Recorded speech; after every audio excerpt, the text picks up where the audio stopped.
Have you ever tried to hold water in your hands? The tighter you squeeze, the faster it slips through your fingers.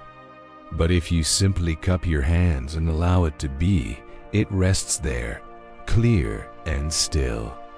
This is a marvelous metaphor for so many things in life, but especially for our relentless pursuit of certainty, our desperate grasp for something solid in a world that is fundamentally fluid. We are brought up to believe that faith is a kind of spiritual muscle. We must believe, and believe with all our might. We must hold on to our convictions with a clenched fist, defending them against all doubt. But what if this whole approach is a misunderstanding? What if true faith isn't about clutching, but about letting go? Think about it.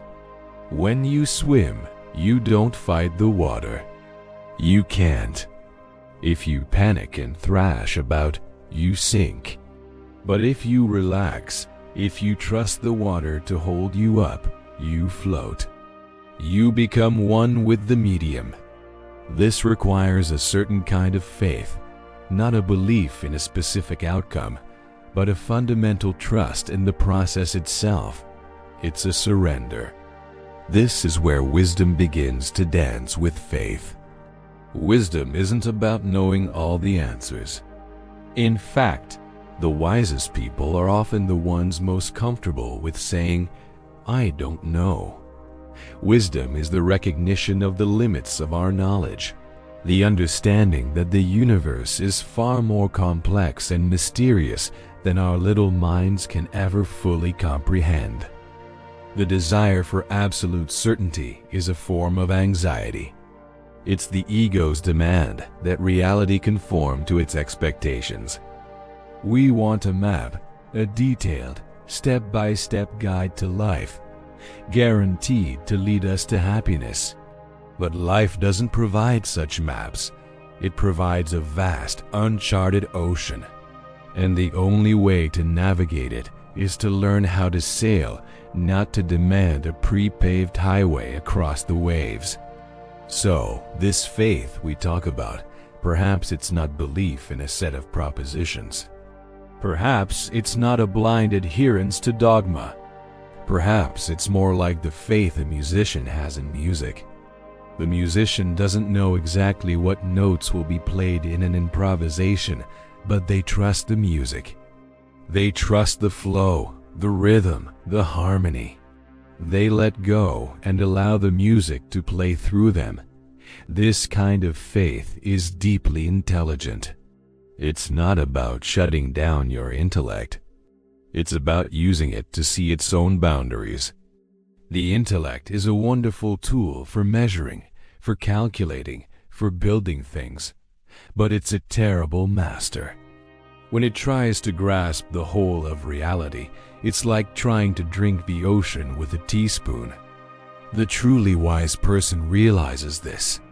They understand that there is a dimension of reality that can only be experienced, not explained. It can be felt, like the warmth of the sun or the rhythm of your own heartbeat. This is the realm of faith. It's the direct, unmediated experience of being. Consider the act of breathing. You don't consciously command your lungs to inhale and exhale. It just happens. You have a fundamental, unspoken faith that the next breath will come. You trust the process of life itself. What if we could extend that same trust to the whole of our existence? What if we could live with the same confidence that we bring to breathing? This doesn't mean being passive or fatalistic. The sailor still has to adjust the sails, steer the rudder, and read the winds and the stars. Action is necessary. But the action arises from a place of cooperation with the elements, not from a futile battle against them. You work with the wind. You don't scream at it to blow in a different direction. This is a subtle but profound shift in perspective. Instead of seeing life as a problem to be solved, We can see it as a mystery to be lived.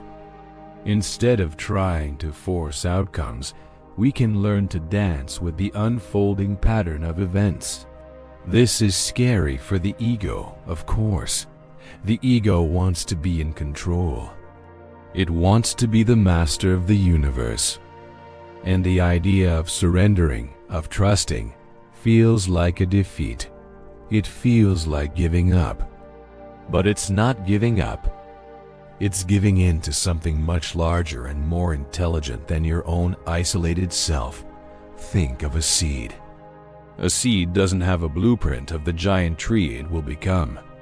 It doesn't worry about how it will find water or push through the soil.